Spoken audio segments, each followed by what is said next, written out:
Don't get me wrong, I like to risk it for the biscuit just like anyone else does. Taste the biscuit. But sometimes, it's better to be safe than sorry. The early rounds of your fantasy football draft are not the time to take a ton of risks. There's nothing wrong with playing it a little safe early and then taking some of those calculated risks a little bit later. It's a strategy that I've been using for 20 plus years in playing this game, and I think it's worked out well for me thus far. So when it comes to the running back position in fantasy football, you better believe that I'm looking for a few of those safe studs to anchor my team. What is going on, Headliner Nation? Hopefully everyone is doing well out there, and that's right. Today, we're going to be looking at some of the safest running backs to draft in 2024 fantasy football, and we're going to do it a way that no one else does. Now, before we get started, I would like to apologize for sounding like a mouth-breathing caveman. The family and I literally just got back from a missions trip in El Salvador, and my body thought it would be cool to bring back a cold and diarrhea. But there ain't nothing gonna stop us from going full send right now. I mean, fantasy football drafts are right around the corner. It's go time. In fact, I'd like to join a few leagues with you, and I'd love to do it over on Underdog Fantasy. Now, maybe you don't have an account there yet, but that's okay. Just head over to Underdog Fantasy or download the app. Create a new account using the referral code HEADLINERS when you do so. Then all you need to do is make your minimum $10 deposit. If you do that, you're going to get a free 2024 fantasy football draft guide from yours truly. You'll get a special pick added to your account, and then on top of that, you're going to get a first-time deposit bonus of up to $250 in bonus cash. But that's just the start of it. You'll also have a few dollars in your account to join some leagues with me. So if you think you're good enough to take my money, there are links right now in the description of this video. Those links will lead you to drafts against me. Now, the drafts are going to start once they're filled, so get in on it quickly. Now, maybe you're just intrigued by the draft guide. You can get that separately if you would like. You can head over to tfhdraftguide.com and get yours right now. But I'm feeling in the giving mood. I want to give a draft guide away in this video. So if this video can get over 1,000 likes,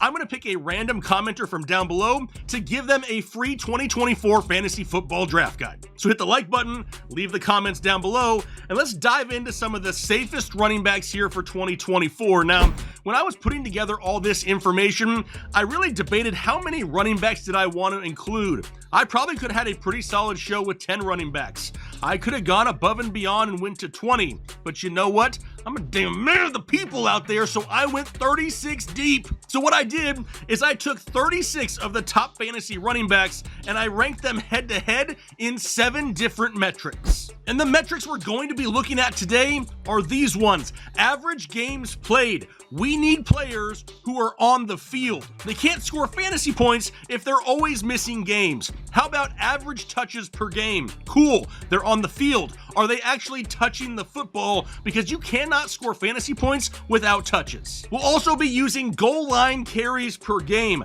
The higher touchdown upside that we have, the higher likelihood we have of these guys at least giving us a safe floor weekly. We're also going to use average yards per touch. So now they're on the field, they're getting the football, but are they going anywhere with it? So that's a big one to look at. How about targets per game? We know those pass-catching running backs definitely give us the higher ceiling, but they also give us the higher floor, because if they can get 3 or 4 catches a week, that's definitely going to help out our fantasy production. We'll then also look at fantasy points per game, total scored. Who doesn't want more fantasy points, am I right? And then lastly, their current projected 2024 ADP. Because if you are anything like me, you will agree with this next statement.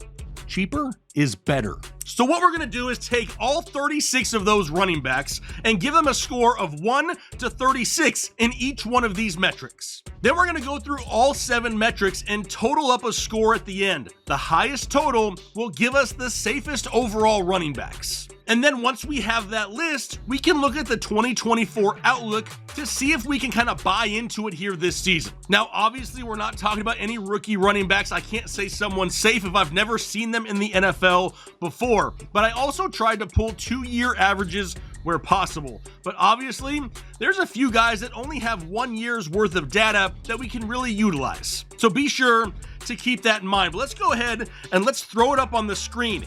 Here are the 36 running backs that I put through this test here today. And I'll go ahead and roll through them here real quick. We got Bijan Robinson, James Conner, Derrick Henry, James Cook, Chuba Hubbard, DeAndre Swift, Nick Chubb, Jerome Ford, Zeke Elliott, Javonte Williams, David Montgomery, Jahmyr Gibbs, Josh Jacobs, Joe Mixon, Jonathan Taylor, Travis Etienne, Isaiah Pacheco, Gus Edwards, Kyron Williams, Zamir White, Raheem, not quite a, no, you know what, damn near, he is a must-start Mostert, Devon Achane, Aaron Jones, Ramondre Stevenson, Alvin Kamara, Devin Singletary, Breece Hall, Saquon Barkley, Najee Harris, Jalen Warren, Kenneth Walker, Christian McCaffrey, Rashad White, Tony Pollard, Austin Eckler, and Brian Robinson. So like I said, all these guys are going to be compared against each other head-to-head in each one of the metrics that we just mentioned. And let's go ahead and kick it over to our first metric, average games played. Now, I would have loved to include all 36 names on the screen, but it would have been so small, you never would have been able to see it, especially if you're one of those watching on a cell phone out there. So here are the top 20 finishers. Right at the top,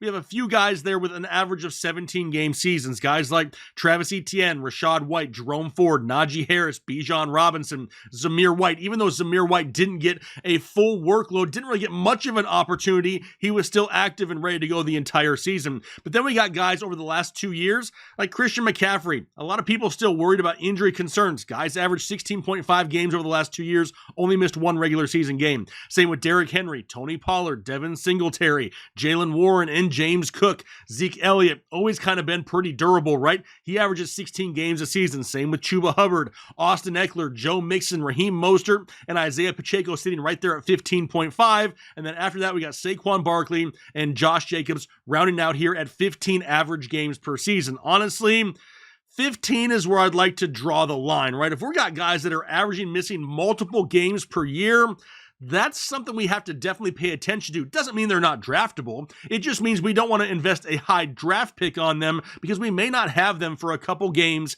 each year. All right, now let's move on to average touches per game.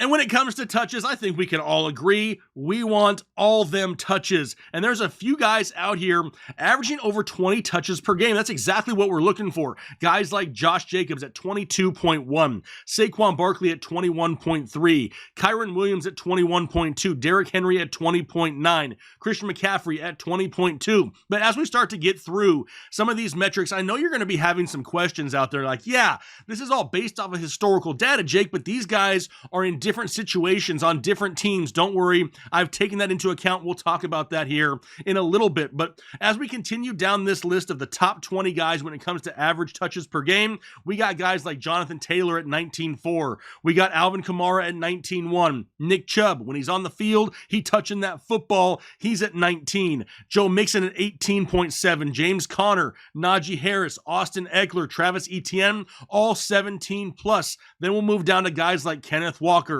David Montgomery, Breece Hall, Javonte Williams, Tony Pollard, Ramondre Stevenson, and Bijan Robinson, who are all 16 plus. And honestly, that's kind of where I like to draw the line as well. If we can get 16 plus touches a week from our starting running backs, we are set up to succeed. Anything less than that, we become really reliant on not only touchdowns, but big plays. And I really don't want to have to rely on that in order to score fantasy points. If they happen, great. But I want guys who get more touches because more touches equal more opportunities at fantasy points. All right, how about touchdown opportunity? Let's go to goal line carries per game. And when looking at this, the first thing that I notice is no one is averaging at least one goal line carry per game. And there were only 2 running backs over the last couple seasons that have averaged anywhere close to one goal line carry per game. And that was David Montgomery and Kyron Williams, both finishing at 0.92 and 0.93, almost one goal line carry per game. After that, we see the likes of Joe Mixon at 0.77. We got Christian McCaffrey right there at 0.73. And then we just continue to go down till we get to the point at the bottom of the list where we're looking at guys like Tony Pollard and Isaiah Pacheco, Jahmyr Gibbs, and Najee Harris, where they're getting like 0.3 or 0.4 goal line carries per game. So what that tells me is a lot of these guys, the majority of running backs in the NFL, are getting a goal line carry once every 2 weeks. And really, I kind of look at it for a couple different ways. We see a lot more teams passing on the goal line now. We also see a lot more quarterbacks calling their own number on the goal line and taking away some of those goal line carries, more so than we've seen in years past. So in reality, we can say there's like 7 running backs that have a better opportunity at a goal line carry once every 2 games. That's not a whole lot when it comes to the running back position. All right, how about targets per game? And we love looking at targets per game at the running back position because it really does help us find some of those safer plays. If we can get a running back that's getting a few targets per game, that can rack up a few receptions per game, all of a sudden that's going to help bring their floor up weekly. Maybe they don't kill it on the ground. Maybe they don't even find the end zone. But what happens if they have like 60 yards rushing, but can add in 3 catches for 25 yards? All of a sudden they're still hovering right around 10 fantasy points for the week, and they don't kill you. So when we look at the top 20 in this metric, right off the top, we see Austin Ekeler with an average of 6.5 targets per game. How does that change now in Washington? We'll talk about that a little bit later. Then we got guys like Christian McCaffrey and Alvin Kamara averaging right at 5.8 targets per game. Breece Hall, Bijan Robinson, both over 5 as well. Love to see 5+ targets per game. Then we have Ramondre Stevenson, Jahmyr Gibbs, Joe Mixon, Saquon Barkley, Aaron Jones, Kyren Williams, Javonte Williams, and DeAndre Swift, all averaging 4+ targets per game. And then we rounded out with guys like Josh Jacobs, Rachaad White. Honestly, Rachaad White's numbers could be a little bit higher. His role 2 years ago wasn't overly high, kind of skewed his numbers a little bit there. Bigger role in 2023, should have it once again in 2024. But then we also have guys like Tony Pollard, Jerome Ford, Travis Etienne, James Conner, and Devon Achane with just over 3 targets per game. But let's go ahead and keep it moving here. Now we're going to look at yards per touch. And you'll see the top 20 finishers here for this metric now right off the bat. Devon Achane, 7.7, blew everyone out of the water, but we also have to take into account that that number is not sustainable for an entire career. Dude was electric in 2023, couldn't really stay on the field a full season, but 7.7 is a whole 1.7 yards more than Christian McCaffrey. Now, while I do expect Achane's numbers to drop in 2023, he's always going to be that type of player that when he's healthy and on the field, he's going to put up some big numbers when it comes to yards per touch. Just after him, we have Christian McCaffrey at 6, same with Nick Chubb. How about Nick Chubb not really getting a lot of credit? Now, obviously, he's coming off a horrific injury. Dude's already out there squatting like Volkswagens and crap, but we'll talk about him later as well. But then we also have guys like James Cook, Jaylen Warren, Bijan Robinson, Jahmyr Gibbs, Breece Hall, Aaron Jones, Kyren Williams, James Conner, Raheem Mostert, and Brian Robinson, all averaging over 5 yards per touch. And that right there is the golden number that I'm looking for. Anything over 5 yards per touch is great when it comes to fantasy football safe running backs. After him, Jonathan Taylor's close at 4.8 with David Montgomery, followed by DeAndre Swift, Kenneth Walker, Isaiah Pacheco, Gus Edwards, and Austin Ekeler rounding out the top 20. But let's keep this train moving. Now we're going to fantasy points per game. And it shouldn't be a surprise that Christian McCaffrey is right here, top of the list, averaged 22.4 fantasy points per game, followed by Kyren Williams, who went damn crazy the end of last season. Raheem Mostert and all his touchdowns averaged 17 points per game. Devon Achane right behind him at 16.5, followed by guys like Travis Etienne and Alvin Kamara. A lot of people don't pay attention to Alvin Kamara anymore. Maybe it's because they expect him to be top 5 every year, and when he's not, they think he's a quote-unquote bust.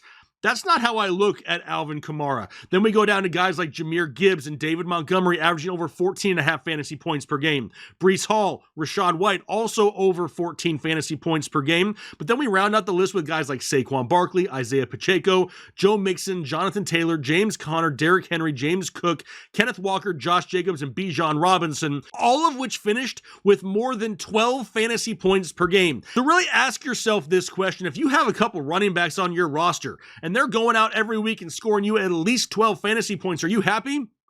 You better freaking be pretty happy. Now, sure, we all want 20+ points a game, but remember, we're trying to find those safer guys here in this show. All right, now it's all about price. We like cheapness. Things are expensive out there these days. We need the cheapest price we can get, so let's look at the best values when it comes to ADP. And right off the bat here, we see that Chuba Hubbard is the lowest drafted running back of this entire group with an ADP of 152nd overall. We also know there's some questions in Carolina and with Jonathan Brooks and Miles Sanders and how that backfield's going to work. Then we go down to guys like Gus Edwards. He's 124th overall. Is J.K. Dobbins going to be healthy? Does Kamani Vidal have a role right away in this offense? That's why he's going a little bit later. Guys like Zeke Elliott at 120th overall, I feel like that is a huge discount on Zeke. He's nowhere near what he used to be, but he's still going to get huge volume in a backfield that's not crowded with competition. He may be the latest drafted starting running back that I would go after here this season. Then Nick Chubb. He's a little bit later because I know he's coming off the injury. Jerome Ford at 115. Well, if Chubb misses time, we could be seeing more Jerome Ford, so he's a name to pay attention to. Then we got Brian Robinson at 103. A lot of people worried about the split with Austin Eckler. Devin Singletary, gonna be the man in New York. I know Saquon Barkley struggled to produce there, so Devin Singletary isn't somebody that a lot of people are excited for, but he's almost in the triple digits at 99th overall. Then Austin Eckler at 97, Javonte Williams at 96, Tony Pollard at 90th overall screams discount. Raheem Mostert at 89th overall, huge discount. Jaylen Warren in a split role at 85. James Conner at 81. A lot of people worried about the new rookie there in Arizona, Trey Benson. But you have to expect that role in Arizona to start the season is going to be full-on James Conner. If he can stay healthy, he's a steal at 81. Zamir White at 80. David Montgomery at 79. Then we go to DeAndre Swift at 76. Najee Harris at 71. Aaron Jones at 66. Ramondre Stevenson at 64. And then Alvin Kamara at 59th overall. Like I just said earlier, a lot of people have super high expectations for Alvin Kamara, and when he doesn't finish top 10, they think he's a bust. But Alvin Kamara at that ADP, 59th overall, 5th round, that is definitely huge value. It's not like New Orleans has an abundance of offensive firepower. We're going to see a lot of Alvin Kamara again, and that's a huge discount as well. All right, so like I mentioned there at the beginning of the show, we took all 36 of these running backs and we gave them a score 1 through 36 in all 7 of these metrics we just covered. We then totaled up their final score, and here are the overall top 20 finishers. So we'll go ahead and throw the names here up on the screen, and then we'll go through their 2024 outlook to kind of see if these are players we should buy in as safe running backs this season. The top 20 finishers were Christian McCaffrey, Austin Eckler, Kyren Williams, Joe Mixon, Alvin Kamara, Raheem Mostert, Saquon Barkley, James Conner, Travis Etienne, David Montgomery, Josh Jacobs, Nick Chubb, Derrick Henry, Tony Pollard, Jahmyr Gibbs, Jonathan Taylor, Kenneth Walker, Zeke Elliott, Rachaad White, and Brian Robinson. Now, right off the bat, something I noticed is there are a lot of names playing for new teams this year. Guys like Austin Eckler, Joe Mixon. How about Saquon Barkley, Josh Jacobs, Derrick Henry, Tony Pollard, Zeke Elliott? I mean, we got a lot of big name guys on different teams this season